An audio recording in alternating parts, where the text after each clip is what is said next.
Hi friends, ప్రస్తుతానికి అయితే మనకి ఫ్లిప్కార్ట్, అమెజాన్లో అయితే మంచి ఆఫర్స్ అయితే నడుస్తున్నాయి. సో మనము అమెజాన్లో చూసినైతే గ్రేట్ ఇండియన్ ఫెస్టివల్ అయితే నడుస్తుంది. సో ఫ్లిప్కార్ట్లో చూసినైతే బిగ్ బిలియన్ డే ఆఫర్ నడుస్తుంది. సో ఈ రెండింటి మధ్య ఏంటంటే మన అమెజాన్లో కనుక లేకపోతే ఫ్లిప్కార్ట్లోనేమో ప్లస్ ఆఫర్స్ ఉంటుంది, అంటే ప్లస్ మెంబర్షిప్ ఉంటుంది. అమెజాన్లో దాని అమెజాన్ మెంబర్షిప్ ఉంటుంది. ఈ రెండు మనకి తీసుకోవడం వల్ల యూజ్ ఏంటంటే మనకి ఏదైనా ప్రొడక్ట్ అనేది మన సేల్కి వచ్చినప్పుడు మనకి ముందుగానే నోటిఫికేషన్ వస్తుంది. 24 hours ముందే మనము నోటిఫికేషన్ చూసుకోవచ్చు. అక్కడ నుంచి మనము ఈజీగా దాన్ని మనము ఆర్డర్ పెట్టుకోవడానికి అయితే యూజ్ ఉంటుంది.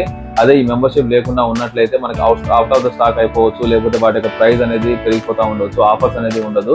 సో ఈ మెంబర్షిప్, ఈ ప్లస్ మెంబర్షిప్ కానీ అమెజాన్ మెంబర్షిప్ ఉన్న వాళ్ళకైతే అప్ టు 90% కూడా వాళ్ళు అంతవరకు అయితే వాళ్ళు మనకి ఆఫర్స్ అయితే ఇస్తున్నారు. సో దీనివల్ల యూజెస్ ఉన్నాయి కాబట్టి ఫ్లిప్కార్ట్ లో కానీ అమెజాన్లో కానీ దాని ప్లస్ ఆఫర్. ఫ్లిప్కార్ట్ అయితే మనము ప్లస్ మెంబర్షిప్ తీసుకుంటాము, అమెజాన్లో అయితే అమెజాన్ వాళ్ళ యొక్క మెంబర్షిప్ తీసుకుంటాము. సో ఈ రెండు మెంబర్షిప్ ఉన్నట్లయితే కంపల్సరీగా మనకి ప్రొడక్ట్స్ అనేది ఇన్ టైంలో మనం చూసుకోవడానికి, అంటే మామూలుగా సేల్స్ అంటే 24 hours ముందుగానే మనకి నోటిఫికేషన్ వచ్చేస్తుంది. మనకి సేల్స్ అనేది ఓపెన్ అయిపోతుంది. ఇక్కడ నోటిఫై అని కాకుండా మామూలుగా ఏంటంటే నోటిఫై అని పడుతుంది.